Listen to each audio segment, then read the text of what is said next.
antes que nada, muchas gracias por invitarme y tenerme aquí con ustedes para compartirles un poquito del trabajo que hacemos. Bueno, me gustaría empezar hablando un poco de una idea de un libro que creo que define muy bien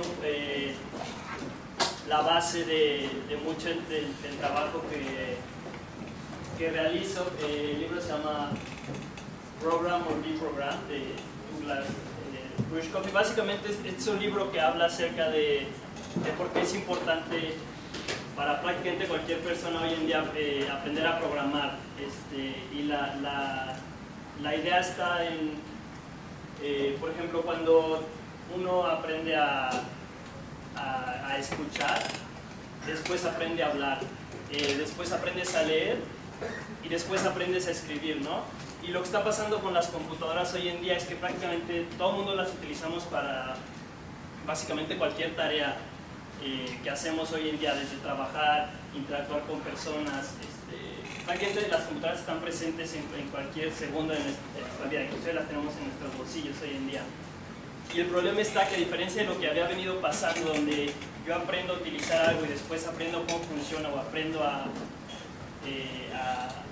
trabajar con esa herramienta, lo que está pasando con las computadoras es que yo sé usarlas, pero no sé realmente cómo funcionan. Yo no entiendo, por ejemplo, cómo funciona un programa, simplemente lo utilizo. Y esto se vuelve cada vez más peligroso porque llega el momento donde las herramientas nos empiezan a utilizar a nosotros, ¿no?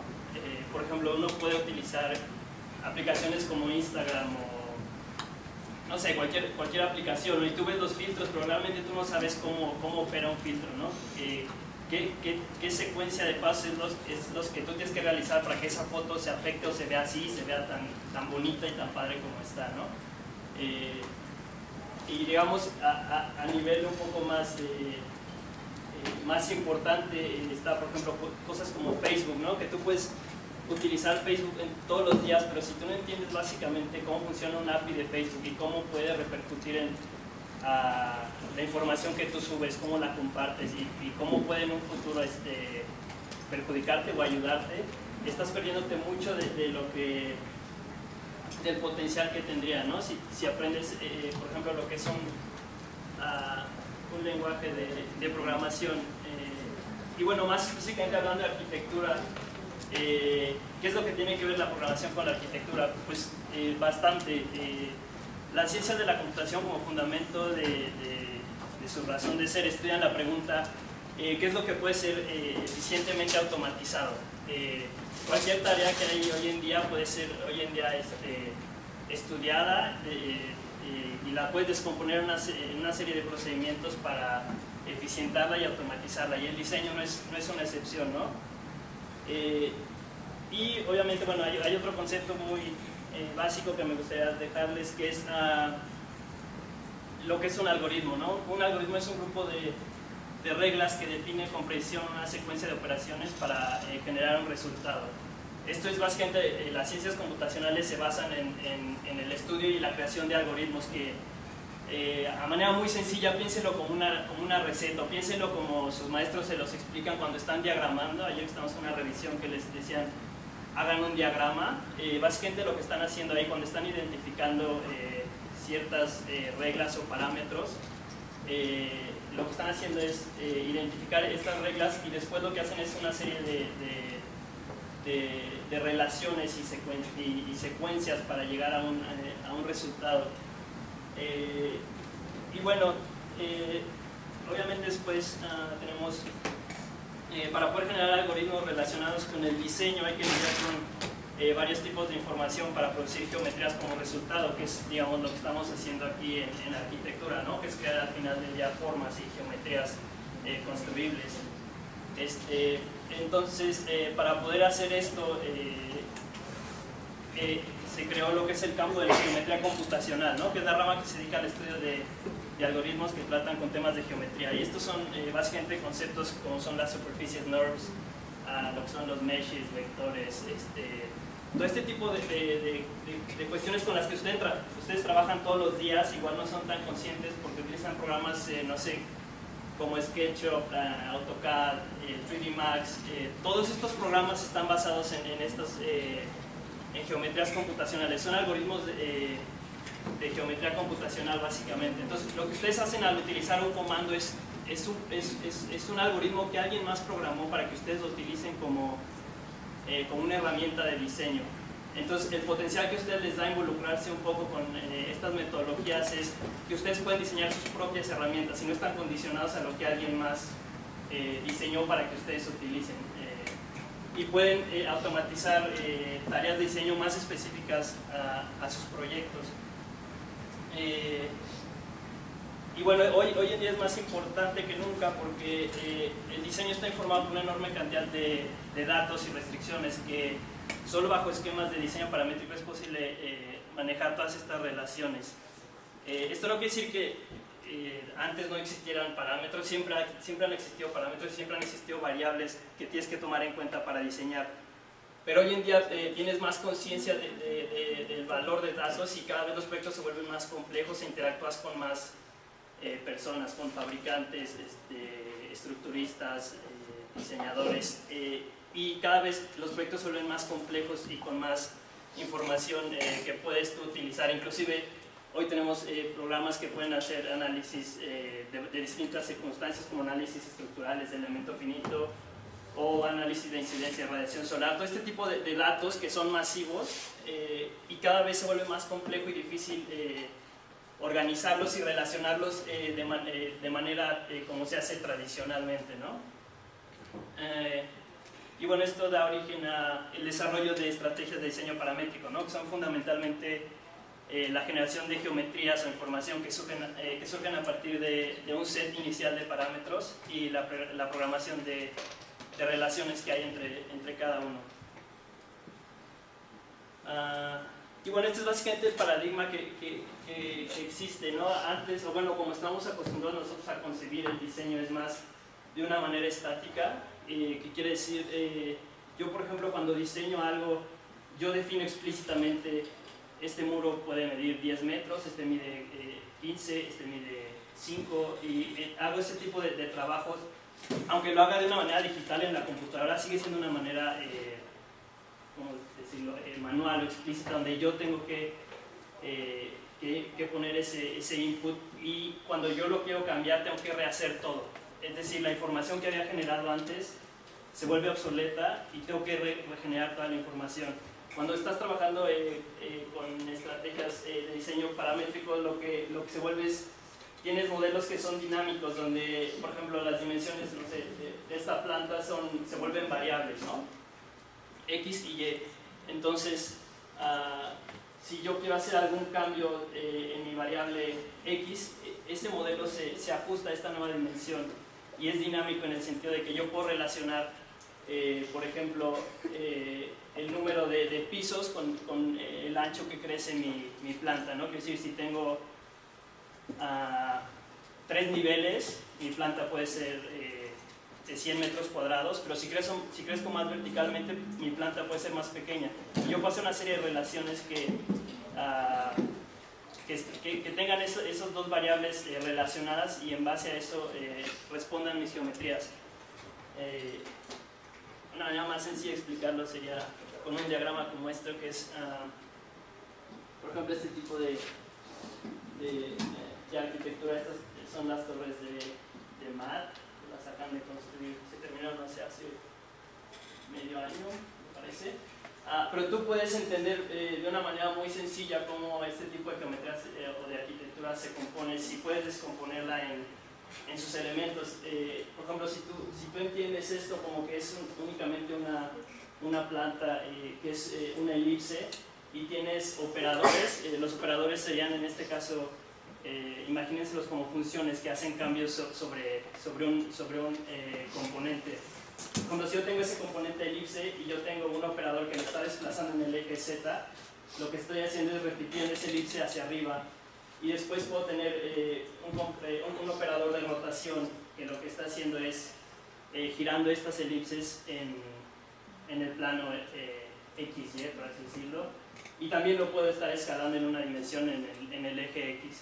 No sé si esto haga un poco de sentido. ¿Cómo puedo yo tener que es mucho como lo que ustedes hacen normalmente cuando están diseñando algo, solo es llevarlo a un nivel muy racional. Es como descompongo todas esas tareas que yo hago cuando estoy diseñando en una serie de secuencias muy bien definidas y muy bien establecidas.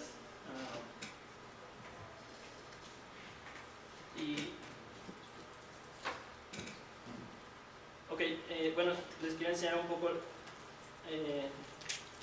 Estos son más o menos algunos experimentos con los que yo empecé hace 5 años. Hoy en día hay muchísimas herramientas que nos ayudan a agilizar mucho los procesos. Hace 5 años no existían y lo que literalmente tenías que hacer era escribir un script, que es básicamente programación pura y dura, que es programar códigos, y lo que hacía este script era tomar esta superficie y generar patrones utilizando la misma información de esta superficie, y a partir de ahí crear una clase de piel estructural. Cuando empecé a hacer estos ejercicios no tenía tampoco mucha idea de lo que estaba haciendo. Yo llegué aquí porque me gustaba mucho lo que era modelar en 3D y de pronto descubrí que existía, por ejemplo, en Rhino esta interfase que se llama RhinoScript, que te daba acceso a lo que es el kernel, o digamos cómo funciona Rhino. Entonces tienes acceso a esas funciones que están bajo las que están programadas, puedes crear tus propias herramientas. Entonces la idea básicamente era aprender a utilizar estas herramientas, y es mucho entendimiento de lo que les comentaba. La geometría computacional es entender, por ejemplo, qué es una superficie NURB, qué es el dominio paramétrico de una superficie, qué son, por ejemplo, qué es la normal de una superficie, qué es un plano, qué es toda esta serie de conceptos que tienes que aprender para poder hacer esta serie de procesos, ¿no? Y automatizarlos. Y lo que ha pasado a últimas fechas es, yo creo que muchos de ustedes ya están familiarizados con este programa. Anteriormente, como les decía, uno tenía que programar ciertas herramientas. Hoy en día lo que puedes hacer es utilizar programas como Grasshopper, que es un plugin que corre dentro de Rhino, que es ahorita la plataforma un poco más popular para poder hacer este tipo de relaciones. Y lo que hace este plugin es poder programar de una manera visual. Es con una interfase de nodos y es un poco más sencillo y intuitivo. Por ejemplo, esto que ven aquí lo que está haciendo es dividir una superficie en una serie de dominios, ¿no? En un grid, y anteriormente tú tenías que escribir todo este código para poder generar el mismo resultado. Digamos, con estas interfaces lo que puede hacer es hacerlo de una manera visual, pero obviamente el trabajo de entender y de descomponer un diseño en un proceso sigue siendo indispensable, y también un entendimiento un poco de lo que son las geometrías. Y quería hacer un ejercicio básicamente un poco rápido para que vean más o menos cómo funciona, porque igual es un poco confuso. No sé si ahorita me vayan entendiendo, pero bueno, si quieren, lo que voy a hacer es un ejercicio. Igual voy a estar unos 10 minutos tratando de hacerlo, y al final, si no lo termino, es un ejercicio que había hecho hace un par de semanas para un curso.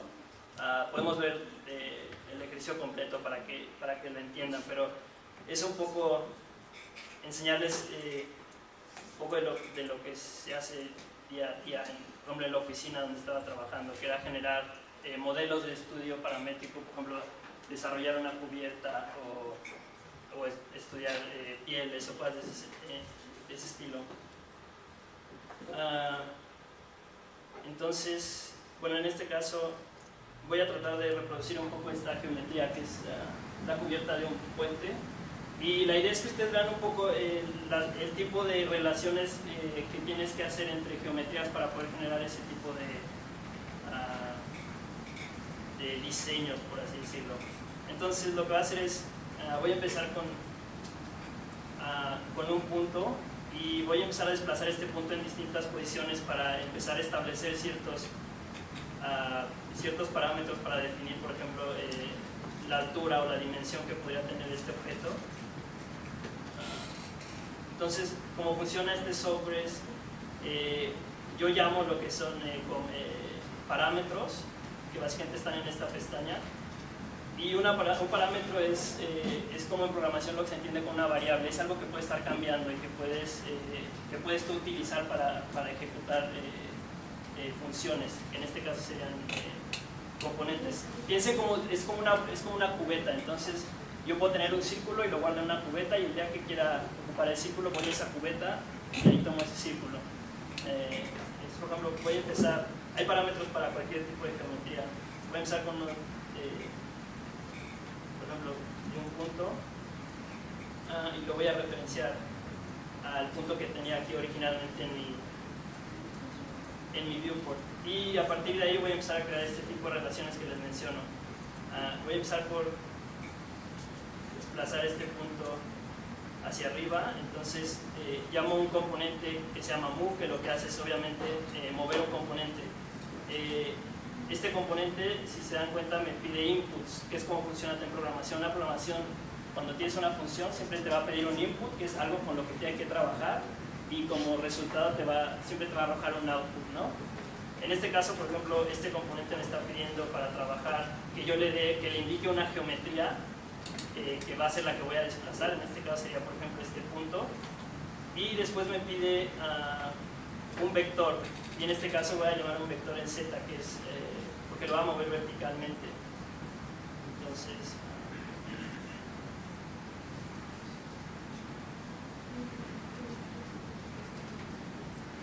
y aquí es donde se empieza a volver un poco más racional. Por ejemplo, si yo estuviera modelando esto como estoy acostumbrado, lo único que yo haría es tomo el punto y lo arrastro hacia arriba, ¿no?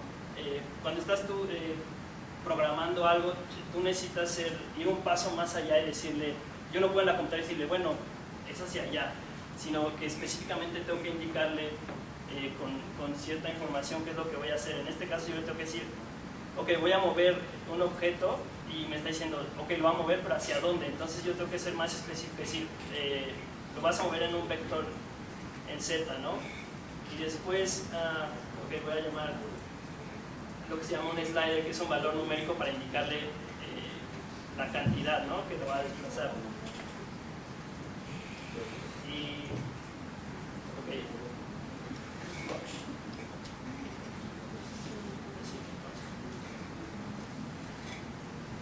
Y entonces, si se dan cuenta, perdón, cuando empiezo a desplazar este slider, mi punto se empieza a desplazar, ¿ok?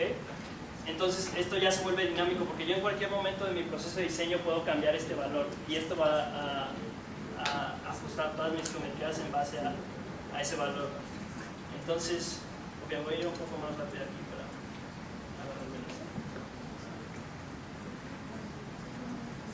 lo que voy a hacer ahora es mover ese punto en el eje X para definir, digamos, la longitud que podría tener esta pinza.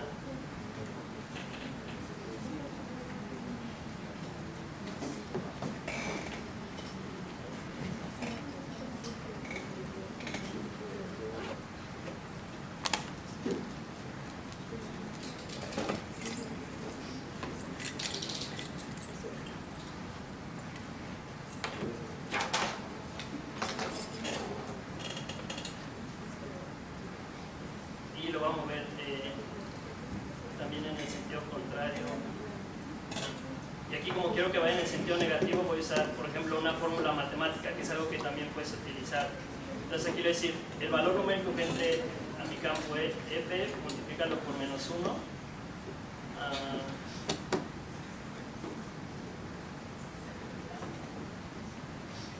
Y entonces, si se fijan, tengo ahora dos puntos que se están desplazando en mi eje X y en las dos direcciones, ¿ok? Ahora lo que necesito es desplazar esto una vez más hacia arriba.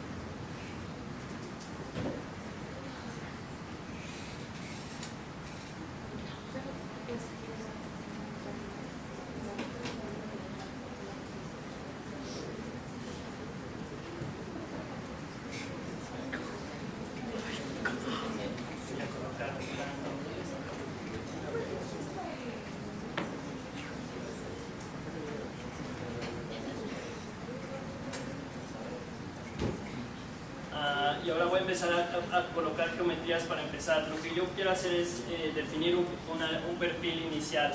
Este perfil siempre va a partir de geometrías muy específicas como círculos y arcos. Cuando estén diseñando algo bajo este sistema, lo que se van a dar cuenta es siempre va a ser más fácil que sus diseños provengan de geometrías reales y no tanto curvas que no tengan ningún tipo de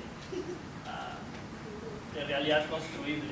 Entonces siempre lo que quieren empezar a hacer es utilizar geometrías que puedan describir, sobre todo en cuestiones de fabricación, como especificar radios o ese tipo de cosas. Entonces, por ejemplo, ahorita voy a llamar unos círculos y los voy a colocar sobre estos planos que puse aquí.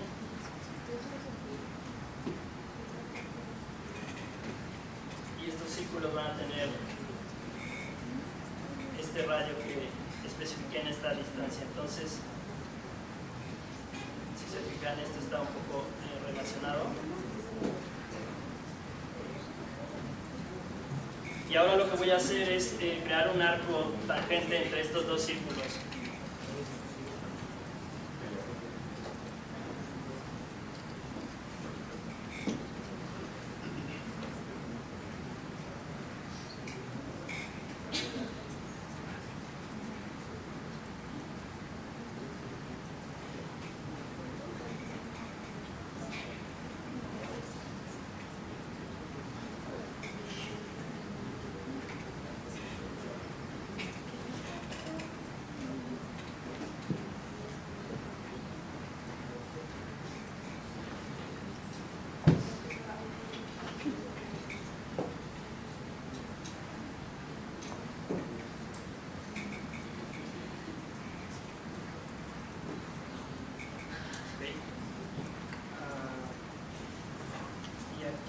Que ajustar también un poco la orilla donde inicia mi círculo. Lo que quiero es que mis círculos inicien aquí para poder extraer un punto al que va a hacer una relación después. Entonces voy a hacer esto un poco rápido para que vean.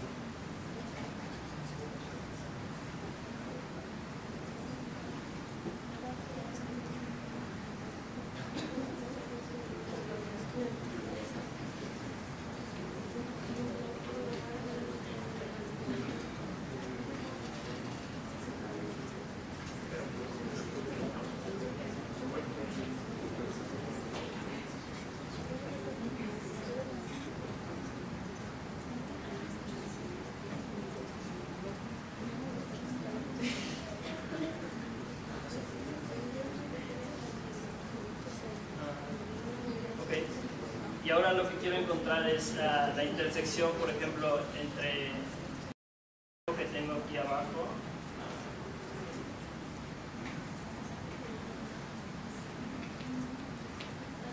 y los dos círculos que tengo acá.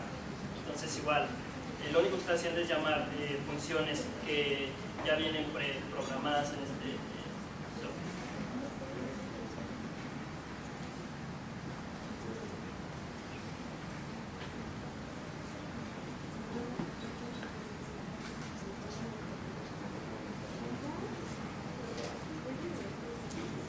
Entonces, ok, ya tengo estos dos puntos ubicados también y después quiero ubicar otros puntos que estén más o menos a esta altura. Entonces, para eso voy a llamar un componente, por ejemplo, de evaluación.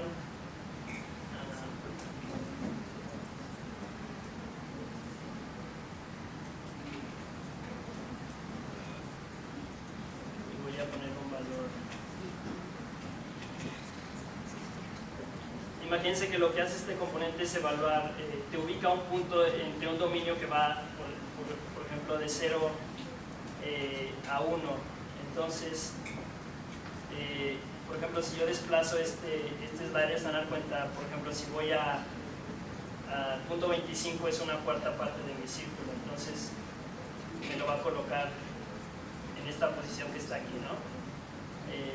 Yo en este caso lo necesito... no sé,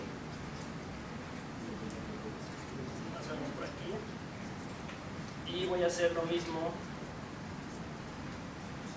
para el círculo que tengo.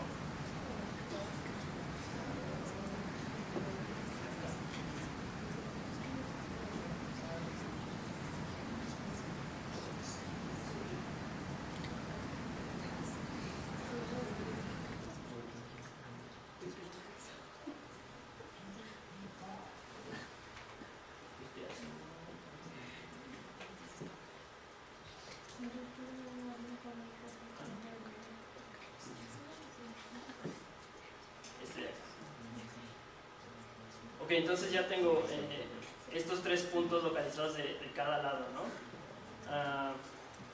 Lo que voy a hacer es crear un arco con estos 3 puntos.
Va a ser lo mismo para los mismos del otro lado.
Okay, y después lo único que voy a hacer es unir estas curvas, ¿no?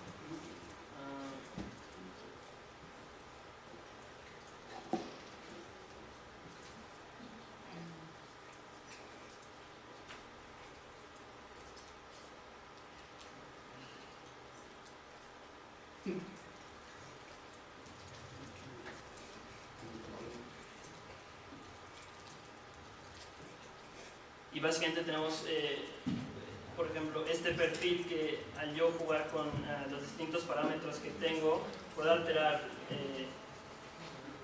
su forma y sus dimensiones.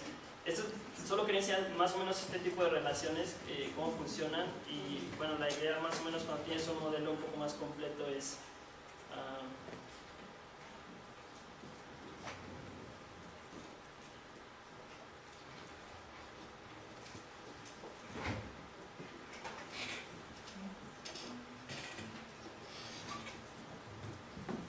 es que tú vas haciendo este tipo de relaciones hasta que puedas llegar un poco a un resultado donde tienes este tipo de geometrías, donde tú este tipo de relaciones geométricas puedes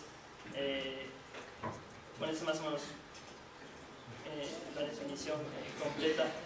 Puedes hacer todo ese tipo de relaciones y extraer información, por ejemplo, elementos estructurales. Puedes hacer estudios sobre todo de panelizaciones,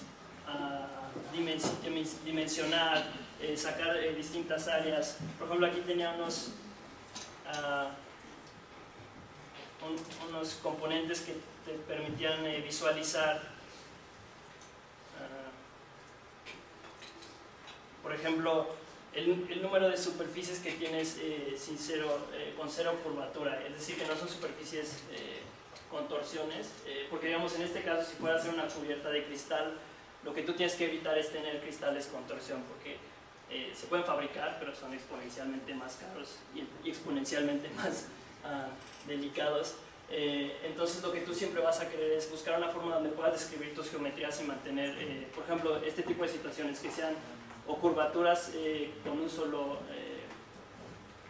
con una sola dirección de doblez, o superficies planas. Entonces, por ejemplo, aquí si yo me di cuenta de esto, puedo ejecutar esta serie de componentes, por ejemplo, que están aquí, y tratar de buscar una solución que me ayude a optimizar este problema. Entonces, por ejemplo, si yo hago el mismo análisis que hice con las nuevas geometrías que hice, por ejemplo con la optimización que había realizado,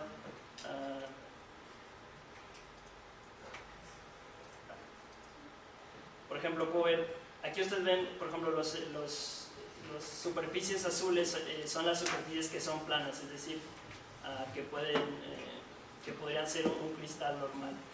Y por ejemplo aquí vemos que todavía tengo un poco de superficies que tienen cierta curvatura, pero bueno, serían las menos, ¿no? de la gran mayoría. Y bueno, tengo aquí debajo está todo lo que serían las piezas estructurales. Yo de estos modelos lo que puedo sacar es, generalmente se hace sacar líneas y puntos ubicados en un espacio euclidiano, que es como digamos las coordenadas donde están, y estas se pueden importar a softwares como Revit, por ejemplo, es lo que se hace en la oficina para hacer análisis estructurales sobre estas geometrías. Y bueno, eso básicamente lo que quería enseñarles un poco acerca de lo que es diseño paramétrico y diseño computacional con estas estrategias. Y ahorita, bueno, quería platicarles un poco más de lo que está haciendo. Y por ejemplo, empezamos con lo que es Design Diagrams, que es básicamente como empecé. Estaba igual que ustedes en la universidad, y empezó como un blog que ahora lo veo y era bastante vergonzoso, porque era solo un blogspot y subíamos cosas que no teníamos mucha idea que eran. Pero bueno, hoy en día es una publicación en línea, creció un poco. Al principio solo subía cosas que yo hacía personalmente, y ahora lo que hacemos un poco es editar y curar un poco de proyectos alrededor del mundo que están trabajando con estas metodologías. No cubrimos tanto con proyectos de arquitectura, sino más sí arquitectura, pero un poco más experimental, lo que son pabellones o investigaciones que se están haciendo, por ejemplo, en la EANEI o en Zurich o en el IAC, que son escuelas que están ahorita, digamos, a la vanguardia de este tipo de estrategias, y que constantemente los estudiantes suben proyectos de investigación que proponen nuevas formas para construir, ¿no? La mayoría son cosas muy experimentales, pero cada vez se van aplicando un poco más. Y también lo que se volvió un repositorio de experimentos que yo hacía. Bueno, está muy desactualizado porque no he tenido tanto tiempo últimamente de ponerlo al día, pero básicamente esos eran experimentos formales que yo hacía, y por experimentos digo, eran cuestiones que no están relacionadas con ningún contexto ni con ninguna realidad arquitectónica. Eran únicamente exploraciones formales y como estudiar, poder crear sistemas que pudieran servir para describir distintas cosas, y en su mayoría tenían que ver con superficies y cómo poder descomponerlas en módulos, ¿no? Esto era lo que estaba haciendo hace algún tiempo. Y bueno, eso es lo que es ahora en números. Básicamente tenemos 18,000 page views al mes, perdón. Tenemos 6,000 visitantes igual al mes.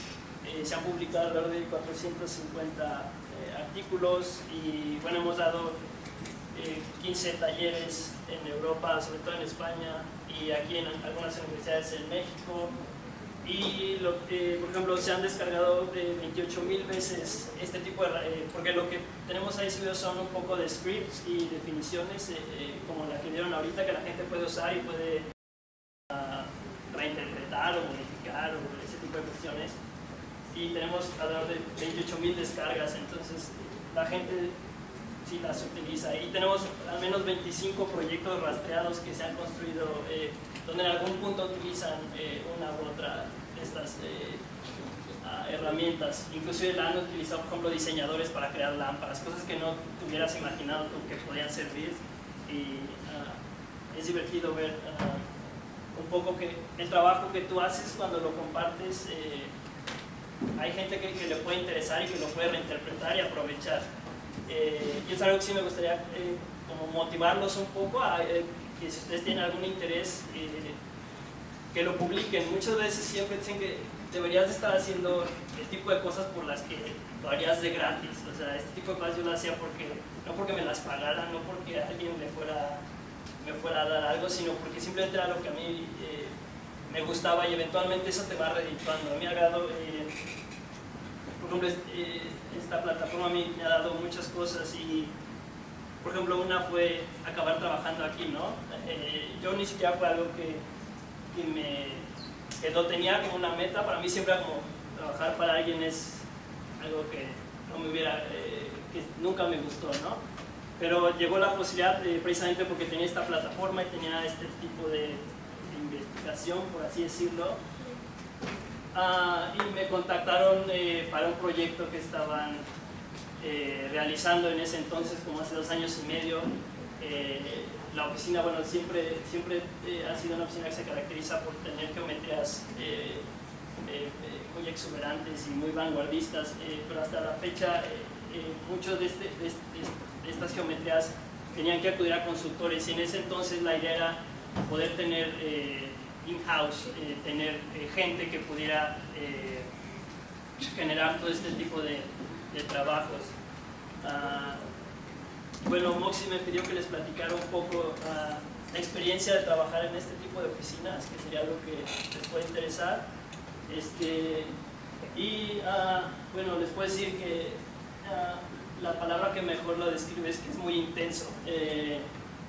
Es muy intenso porque la cantidad de trabajo es mucha y la velocidad a la que tienes que ir es muy rápida. Es una oficina muy pequeña, por lo general siempre la mantienen fluctúa entre 15 y 20 personas, y les gusta mantenerla muy pequeña porque es como mejor opera. Cuando una oficina empieza a crecer mucho, empiezas a perder control sobre lo que la gente está haciendo, pero a la vez lo hace más difícil por la escala de proyectos que se manejan. Son proyectos digamos, muy grandes, y entonces poderlos llevar a cabo entre un grupo tan reducido de personas te obliga a que una persona rinda lo de 4 personas, por así decirlo. Pero a la vez te motiva porque prácticamente cualquiera que está ahí está haciendo algo que es relevante. No hay espacio para alguien que esté, yo dibujé la ventana allá, algún día me tocó. O sea, prácticamente cualquiera que está ahí tiene que resolver una situación de diseño muy específica y muy real, ¿no? No hay mucho tiempo para hacer cosas que no se van a hacer, o que no van a funcionar, o que no van a aprovechar. Y no quiere decir que tengas que tener mucha experiencia. Por ejemplo, yo tenía, la verdad, muy poca experiencia, pero por ejemplo, Michelle y Gerardo son personas que es muy curioso porque confían mucho en la gente joven y si le apuestan y ponen la responsabilidad en ti, o sea, de verdad si te dicen, ¿sabes qué? Yo confío en ti, te voy a poner esta responsabilidad y la tienes que sacar, ¿no? A mí, por ejemplo, muchas veces era, no sé si es porque siempre he sido muy penoso y siempre me he metido en problemas, pero para mí era más difícil decirles que no y siempre acaba diciendo que sí, ¿no? Y después aprendí que es algo bueno, decir que sí y después aprender a hacer lo que se supone que tienes que hacer, es bueno porque te pone en una posición donde tienes que aprender rápido y desarrollarte muy rápido, entonces les digo, es un poco interesante. Y bueno, no puedo hablar mucho de los proyectos que hicimos ahí porque prácticamente todos son confidenciales, solo un par que ya existen y están construidos. Este fue, por ejemplo, el proyecto al que yo entré, que era es una tienda departamental de Liverpool. Y la idea es toda una fachada que está hecha de puro acero inoxidable. Y una de las ventajas que tiene, por ejemplo, estar en estas oficinas es que trabajas con los mejores de la industria. Esta fachada, por ejemplo, la trabajamos con una empresa que se llama Seiner, que son como el Rolls Royce del metal. Ellos trabajan con Zaha Hadid, con Frank Gehry y aquí Michelle hizo magias para poderlos traer aquí a este proyecto y que nos ayudaran a consultar. Ellos prácticamente se encargan de todo el desarrollo y el despiece de las fachadas. Y con esta otra imagen. Y yo entré para un caso muy específico que era un detalle que existía en estas fachadas, que era, en las fotos casi no se ve, pero estando ahí sí lo notas, que era un patrón de perforaciones y de troquelados que esta fachada tenía, por ejemplo. Entonces, una de las más tareas que yo tuve que hacer era automatizar un sistema donde Seiner nos pasaba estas geometrías y ya estaban racionalizadas y era como prácticamente ellos los iban a fabricar, pero nosotros teníamos que darles un diseño de un patrón, ¿no? Entonces la idea eran estas como bahías y entre todas formaban un patrón ondulante y era troquelado. Entonces lo que nosotros teníamos que darle era las coordenadas y la ubicación de estos puntos. Y había ciertas restricciones porque no podía estar, por ejemplo, de la orilla yo tenía que separarme 2 centímetros porque la máquina lo que hace el troquelado pues iba a lastimar la orilla. Entonces tienes que dejar esas tolerancias y son con las que tienes que empezar a jugar. Pero las dimensiones también de cada uno de estos iban variando para ajustarse a la curvatura de toda la superficie. Entonces no había manera de hacer este trabajo manualmente. Alguien hubiera estado meses y meses y meses y meses y meses dibujando esto y si algo no funcionaba podía estar otros meses, meses y meses. Entonces esto es algo que no funciona cuando el proyecto se tiene que construir en 9 meses de que lo empezaron a diseñar a que lo terminaran. Entonces lo que hicimos fue programar una herramienta donde yo recibía como input esas geometrías y diseñábamos con una curva, un atractor, un patrón y automáticamente el programa manejaba todas esas tolerancias que deberíamos de tener para tener esa ubicación y al final lo que nosotros mandamos era un archivo de ubicación de puntos a Seiner donde con una máquina con códigos PIM lo único que hacían era leer el número de la hoja y troquelar en las coordenadas donde venía la información. Son fotos un poco del interior, también diseñamos lo que fueron los interiores, que era un domo, que es un domo grande que está arriba y todo el hueco interior. Igual son puras superficies que inicialmente en el diseño conceptual eran puras dobles curvaturas, entonces lo que tenemos que hacer es tomar las geometrías principales y racionalizarlas en puras geometrías desarrollables, porque todo eso son puros paneles de MDF. Entonces lo que tuvimos que hacer era pasar una información de costillas, se ven, son estas costillas que están acá, los trabajos de painería. Tuvimos que dar cada una de estas y especificar toda la numeración para que la gente las colocara en obra, ¿no? Y después el despiece de los paneles de MDF, igual, pero también cerciorándonos de que no hubiera torsiones o dobles curvaturas. Es otra foto del espacio. Es más o menos como quedó por adentro. Ese es el lomo y bueno, el espacio con estas curvaturas. Y este fue el proyecto en el que más estuve involucrado. Estuvimos en varios, trabajas en muchísimos proyectos, pero este yo creo es el que más, en el que más estuve involucrado, porque fue desde que no existía nada. Me tocó estar en todas las etapas de desarrollo, desde el diseño esquemático, el diseño del desarrollo, la supervisión bueno, la ejecución de, digamos, hacer cuestiones de generar información de ejecución, y después terminé por acabar viviendo 5 meses ahí supervisando la cubierta, algo que según yo nunca me iba a tocar porque nunca había supervisado ni una obra, ni siquiera nada, pero se volvió una situación muy específica donde me tocó estar ahí. Y bueno, básicamente la Cineteca, en lo que más estuve trabajando fue el desarrollo de una cubierta que envolvía las salas nuevas, y lo que es una cubierta muy grande que llega y atraviesa las salas. ¿En dónde estabas? En México, está por Coyoacán. Es una remodelación de la Cineteca actual. Bueno, la existente se hicieron 4 salas nuevas y se remodelaron. Bueno, se remodelaron las 4 salas existentes y se hicieron 4 salas nuevas y se creó todo un parque de landscape. Y bueno, en total eran como 5.220 metros cuadrados de puro aluminio y de puros paneles. Y estos paneles, en un principio todos eran diferentes.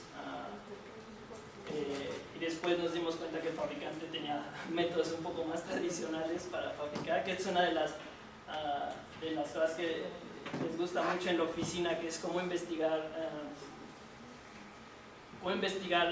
nuevos métodos digitales para diseñar y buscar cómo puedes fabricarlo localmente. ¿Sí me explico? O sea, cómo puedo yo diseñar un sistema digital que muchas veces lo que te arroja como resultado es una variedad enorme. Por ejemplo, en el caso de Interlomas, que cada pieza era diferente, que cada pieza era una pieza muy específica de un rompecabezas, pero que al final se iba a fabricar con máquinas, prácticamente no intervenía ninguna persona. Y en este caso era al revés, en este caso prácticamente lo iban a hacer de una manera muy manual. Entonces lo que tenemos que diseñar es un sistema donde podíamos estandarizar, por ejemplo, las aperturas que son triángulos, se estandarizaron ciertos tamaños de triángulos, ¿no? Entonces era un programa donde decíamos, si el diseño original tiene un triángulo que tiene un área de 15 centímetros cuadrados, de nuestros 8, ¿cuál es el que más se parece? Y podría ser el F, ¿no? Entonces decíamos, ok, este triángulo se transforma en F. Todo ese tipo de estandarizaciones y de automatizaciones eran un poco las que estábamos haciendo ahí. Y bueno, esto es un poco cuando estaban fabricando la estructura. Nosotros teníamos control de todo el modelo BIM en la oficina, y estábamos a cargo de checar que todo quedara en posición. A veces eran peleas muy fuertes ahí. Casi no dormíamos, pero este es cuando están colocando un poco las piezas por adentro, y esto es un poco de lo que les decía, como originalmente estos diseños eran superficies muy curvas y muy variantes, ¿no? Entonces se tuvo que recurrir a estandarizar radios, siempre tener cañas, por ejemplo, para generar todas las geometrías de un mismo radio, y documentar todo de una manera que las personas que estaban ahí en sitio pudieran identificar fácilmente qué pieza iba en dónde, ¿no? Porque sí era un poco confuso. Y bueno, ahí estoy yo con uno de los paneles, para que vean un poco la dimensión de cada uno de estos. Eran enormes, y cuando los ves ahorita colocados se ven como mosaicos chiquitos, pero era todo un show.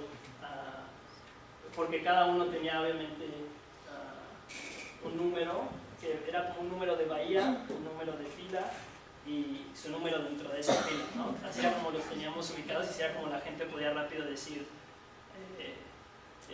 en dónde estaba ese batch de, o sea, porque luego los agrupábamos, ¿no? Ok, los paneles que van en la cubierta los vamos a almacenar acá, los que van en las caras laterales los vamos a almacenar en otro lugar, y así como la gente ubicaba más o menos dónde estaba cada uno. Pero sí, bueno, tiene una dimensión un poco considerable. Son un poco imágenes de cuando están montando ya los paneles arriba con las grúas. Era increíble porque la gente estaba ahí a las 5 de la mañana a 2 grados bajo cero en playeras y montando estas cosas que pesaban bastante, y uno tenía que estar ahí porque al final, bueno, te das cuenta que tienes que ser gente con la gente para que te hagan caso. Yo batallé mucho al principio porque prácticamente donde yo iba siempre decían como, güey, ¿quién trajo a su niño aquí? O sea, no, la gente que está ahí no era... Entonces era muy difícil porque muchas veces tenían que decirle, háganle caso a él, no sé qué. Pero bueno, te vas dando cuenta que tienes que ganar a la gente, y la forma como te ganas a la gente y puedes interactuar con ellos es siendo gente y estando ahí con ellos, ¿no? Entonces muchas veces me tocó igual ahí dormir con ellos.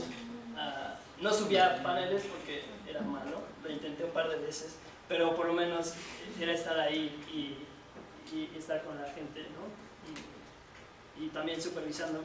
Hecho un poco cuando ya estaba más terminada, y es interesante ver el espacio porque cuando tú te acostumbras a estar girando con él en la computadora, siempre lo ves como una cajita a la que le das vueltas todo el tiempo y no lo entiendes tanto.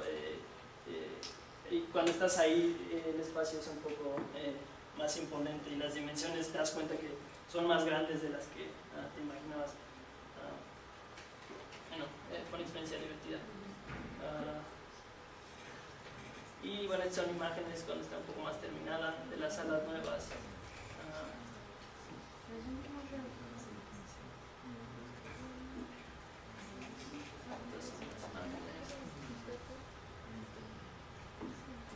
De las partes posteriores, bueno, más o menos eso era. Y por ejemplo les digo, trabajas en una gran cantidad de proyectos. Son solo imágenes de algunas exploraciones que se hacen en la oficina. Nada más traje un par como para que vieran más o menos. Este era un proyecto de una casa que al final no pasó. Pero es un poco... Y esta no sé por qué. Y bueno, ahorita por ejemplo es una consultoría que estoy haciendo también para unos departamentos en Chapultepec. Es algo un poco más convencional. Y bueno, después les quiero hablar un poco de esto de Improbable. Bueno, yo estuve trabajando ahí en la oficina hasta hace 2 meses, y la razón por la que la dejé fue por esto. Empecé a trabajar en esta hace como 9 meses con mi hermano, y la idea es una plataforma que yo siempre quise que existiera. Como no vi que nadie la hizo, pues me puse a hacerla.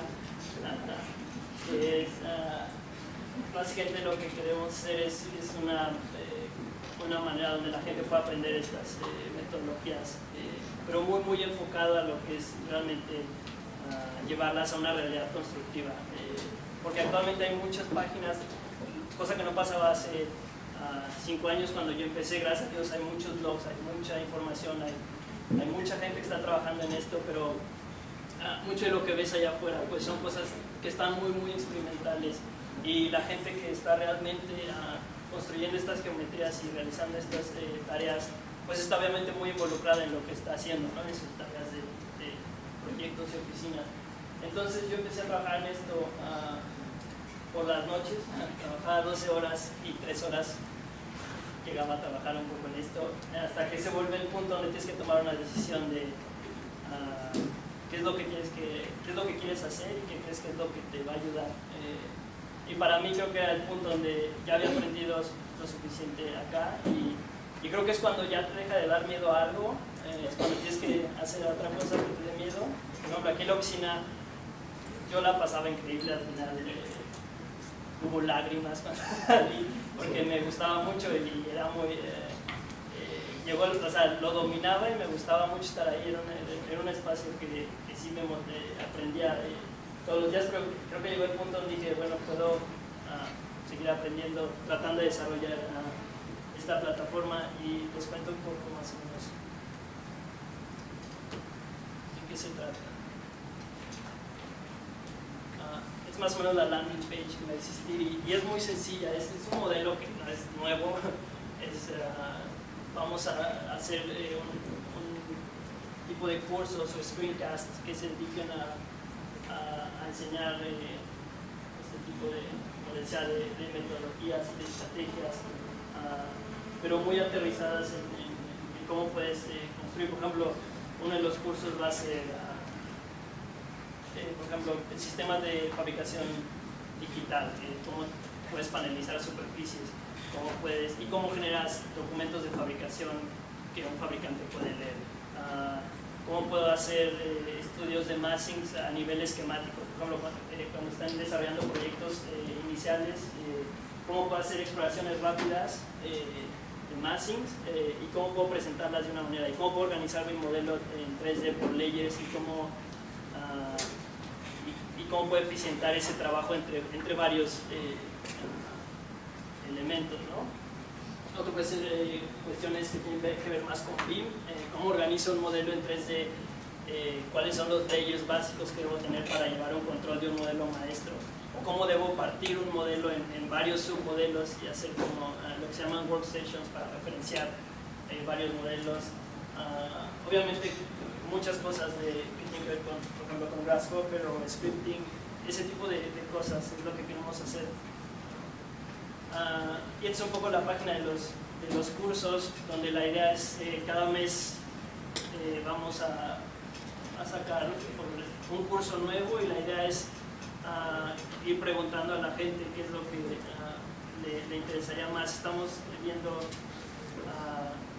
obviamente lo bueno de llevar muchos años, por ejemplo, con Design Playgrounds y estar en internet, es que puedes conocer a mucha gente. Yo tengo la oportunidad de que tengo muchos amigos en varios lugares que están desarrollando este tipo de estrategia, entonces para mí es muy fácil traerlos a esta plataforma y invitarlos a que den cursos, ¿no? Entonces la idea es que siempre va a haber un tutor diferente o un grupo de tutores enseñando distintas cosas. Bueno, aquí es más o menos cómo se verían los videos. Estamos trabajando con mi hermano, que esa es mi gran ventaja, que creo que es uno de los mejores programadores del país de desarrollo web. Entonces tienes una ventaja cuando tu hermano hace eso, porque te ayuda a implementar prácticamente la mejor tecnología que puedes tener. Estamos usando una cosa que se llama diseño responsivo, que es básicamente la página la vas a poder ver en cualquier dispositivo, en un iPhone, en un iPad, en un monitor de distintas dimensiones, y lo que hace es que todo el diseño y todos los videos se van a ajustar a ese tamaño para que los puedas ver en su resolución más ideal. Y bueno, obviamente va a ser como vas a tener un perfil donde puedes rastrear un poco tu progreso, vas a ver, digamos, todos los cursos que tienes disponibles, y vas a ver más o menos en qué porcentaje de ese curso vas, para cuando regreses puedas retomar donde te quedaste. Y nosotros estamos trabajando en una base de datos donde podemos rastrear exactamente cuántos videos has visto y cuánto tiempo tienes sin regresar, y lo que vamos a hacer es mandar notificaciones cuando vemos que por ejemplo, te paraste o dejaste de tomar el curso 2 semanas, vamos a mandarte un correo y decir, hey, ¿por qué no lo estás siguiendo? ¿Qué problema estás teniendo? ¿Te falta tiempo? ¿Necesitas que sean más largos? ¿Necesitas que sean más cortos? Obviamente para ir tratar de mejorar un poco la experiencia, y sobre todo tratar de que la gente siga comprometida, ¿no? No es nuestro interés que digan, sí, me suscribí a esto y lo dejé de utilizar, sino más bien que realmente sepan que hay que va a haber alguien que los va a estar presionando, ¿no? Para que sigan.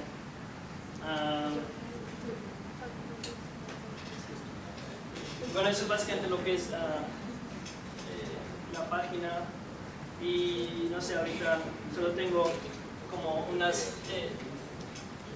consejos básicos que a mí me han funcionado. Creo que el primero sería siempre juega a ganar y no a perder. Y esto es más, siempre busca ponerse en una posición donde su motivación sea más qué es lo que voy a ganar y no qué es lo que voy a perder. Y esto nos pasa a todos todo el tiempo, ¿no? Como tengo un amigo que el otro día estábamos en un bar y conocí a una chica que estaba guapísima. No, ¿verdad? Y conocí a esta chica que era muy guapa y estaba ahí, ¿no? Y la chica dice, bueno, pues vamos a mi casa y todo. Y entonces dijimos, wow, pues es como... Y entonces se iban a subir al taxi y de pronto, ya que se subieron al taxi, se baja mi amigo y regresa y la chica se va. Y entonces llega mi amigo y me dice, no, es que vive hasta pasando Xochimilco, y luego cómo va a regresar. Entonces, es este tipo de cosas que dices, cuando tienes una oportunidad y dejas que algo más te detenga porque empiezas a notar que dices, no, prefiero no exponerme a esto y prefiero no arriesgarme, pierdes, en ese momento pierdes. En cambio, por ejemplo, otra anécdota donde sí estaba Moxie, que fuimos a la playa en Vallarta y íbamos con alguien que no conocíamos quién era el amigo de Quique. Y este chico al revés conoció a una chica en el antro que yo creo a lo mucho le dijo 3 palabras y esta persona al revés se emocionó de más y dijo, no tengo que conocer, no tengo que buscar. Entonces nos hizo estar, ¿qué fue? No sé cómo lo logró, pero habló a todos los hoteles, localizó en qué hoteles estaban quedando, encontró el autobús en el que habían llegado y no solo eso, sino tenía una lista de toda la gente que iba viajando en cada autobús. No sé cómo lo hizo esto, pero estábamos en Vallarta, estábamos crudos y esta persona no sé cómo rayos o sea, es este tipo de mentalidad que te empuja a hacer al final creo que sí la vio, luego nos llevó como a 3 hoteles a buscar a ver si estaba ahí y creo que al final sí la vio, no recuerdo si la vio o no la vio, qué pasó, pero bueno, el punto es la mentalidad, ¿no? De cómo muchas veces nunca quieres hacer lo que te duele, cuando algo a la más mínima incomodidad es como, no, y en cambio puede haber otro tipo de personas que digan, ni siquiera tengo una oportunidad, no tengo ni siquiera forma de lograrlo y voy a ponerme en esta situación para tratar de hacerlo, ¿no? Otra que es de mis favoritas es, si todo está bajo control, no estás yendo lo suficientemente rápido y esto tiene que ver un poco con siempre busca empujarte más allá de lo que estás haciendo. Yo les recomiendo mucho, sobre todo ahorita que están estudiando, tienen una oportunidad que igual no la pueden ver tan sencillo y yo tampoco la vi en su momento, que es, igual pueden pensar que no tienen tiempo o que las tareas son demasiadas, no lo son. Y miren que no soy tan viejito como para estar diciendo, porque por ahora siempre son los viejitos que me dicen aprovechen esto. El tiempo que tienen ahorita para poder hacer realmente cosas que les gusten, que sean independientes a la escuela, creo que nunca van a estar en una posición más fácil, nunca van a estar en una posición donde no tengan responsabilidades o donde no tengan, responsabilidades de tener una casa, tener hijos, ese tipo de cosas, o igual hay quien sí intentan hacerlo, pero siempre busquen estar haciendo un poco más. Otra es, deja de esperar la realización de algo que, sobre todo estos somos más los hombres, que siempre estamos pensando que, cuando consiga esto voy a poder empezar lo que sigue. Cuando termine esta ronda de exámenes, entonces voy a empezar a hacer esta otra cosa. Cuando termine la carrera, tal vez voy... y siempre estás buscando que pase algo para que, cuando termine la carrera voy a sentir feliz, o cuando me case voy a ser feliz, o cuando trabaje aquí voy a ser feliz, o cuando no trabaje aquí voy a ser feliz, y la realidad es que no pasa así. Siempre va a haber cosas que hacer y nunca vas a acabar, o sea, nunca vas a terminar de realizar cosas. Esa es la verdad. Entre más rápido aprendan a dejar de buscar o dejar de motivarse en base a terminar algo para que pase algo, es mejor, porque es un proceso que igual nunca termina y siempre va a haber algo más que tienes que atender. Entonces es muy saludable. Y la última es, el éxito es una cosa más que no necesitas.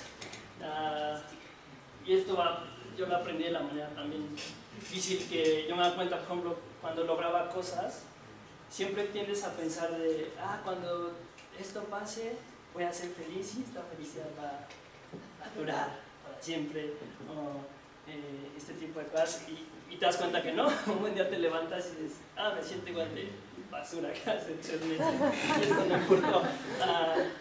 Y entonces empiezas a poner atención más en lo que es realmente importante, que es estar en lo que estás haciendo todos los días.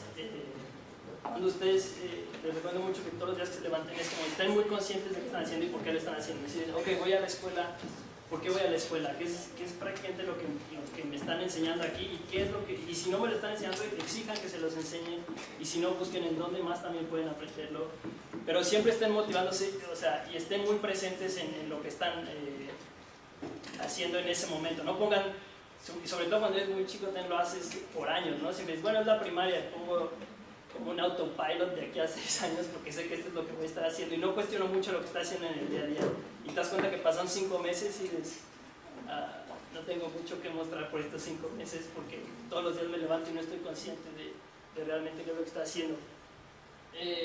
Entonces, igual el éxito es una especie de placer, ¿no? Que siempre cuando lo tienes estás feliz, pero el día que te lo quitan estás triste, ¿no? Entonces, cuando ganas conciencia un poco de eso y de que realmente no es lo que importa, sino estar haciendo, disfrutar lo que estás haciendo en ese momento, porque es divertido. Igual no es como que vas a estar todo el día extasiado de emoción, pero el hecho de ganar conciencia de saber por qué lo estoy haciendo, de saber qué implica para tu crecimiento, y obviamente con un camino de más o menos donde voy a estar, siempre les va a ayudar mucho más que estar enfocado en quiero ser exitoso, porque eso no es algo que al final sea duradero.